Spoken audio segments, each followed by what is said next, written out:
Hey, did you ever wonder what happens when a princess gets unceremoniously dumped at her own wedding? Well, here we go. The princess is flying, wondering why the prince is so heartless. Luckily, she hits a branch, not heaven, but is at a loss. She screams for help, unaware of waking a sleeping monster. Seeing the child lady, she realizes this is no game. Then, the fearsome dragon shows up, breathing fire like it just had a bad burrito. The princess panics and hops like a bunny into a cave to escape. All she wants is to escape this cursed place, but her skirt parts wrap around her feet like a demonic octopus, so infuriating. She struggles desperately and escapes the flames at the last moment, but her right leg is scorched. She endures the pain silently, fearing the dragon might hear. Once she confirms the dragon isn't planning a second attack, she decides to go all in. She pulls a tiny knife from her chest and tears off some clothes to bandage her burn. She lights an oil lamp for light, but the cave narrows, forcing her to keep wriggling forward as if a step closer to a prize.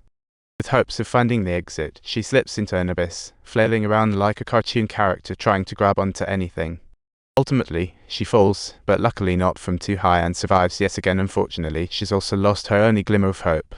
With no other option, she feels her way forward and spots a glimmer on the cave wall, not the North Star, but it's still telling her, hey, don't. After her belt slips off, she readjusts and leaps to the other side, but misses and ends up soaring like a runaway bird. She slides down the slope like she's on a roller coaster, but luckily her belt gets caught in the crack, buying her some time.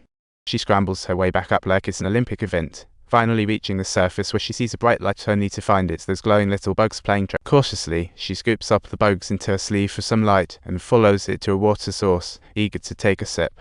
After tasting it, she grimaces. Yikes, that's awful. Just then, she notices water droplets falling from above.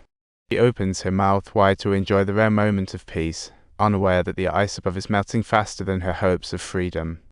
Suddenly, the familiar burn hits her. It's like the dragon saying, surprise. I'm back.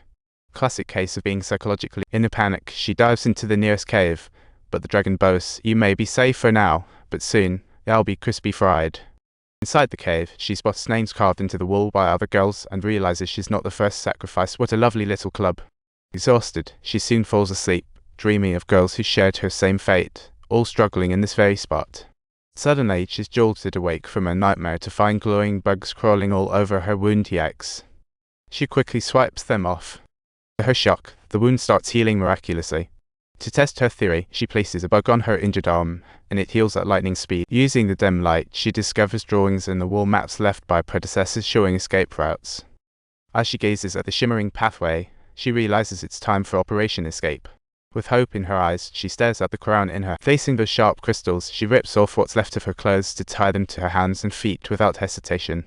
Then, she cleverly uses the crown as a tool and climbs up like a tiny warrior on a mission. Just as success nears, the crystal shatters. Luckily, the crown saves her from disaster. She continues to climb, and to her surprise, the dragon hasn't attacked yet. Delighted, she reaches the exit, only to realize it's just a cliff cave. Talk about a major facepalm.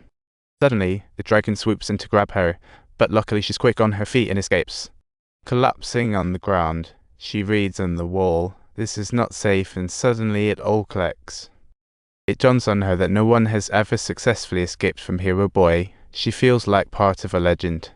Suddenly, a shout echoes, catching the dragon's attention as it flies back to its nest. What a sensitive creature. Her father arrives with a group to find her. The dragon mercilessly hunts the intruders, leaving only her dad. Unfortunately, she's no match for the dragon. Meanwhile, the princess takes the chance, using faint light to find another exit while the dragon's gone.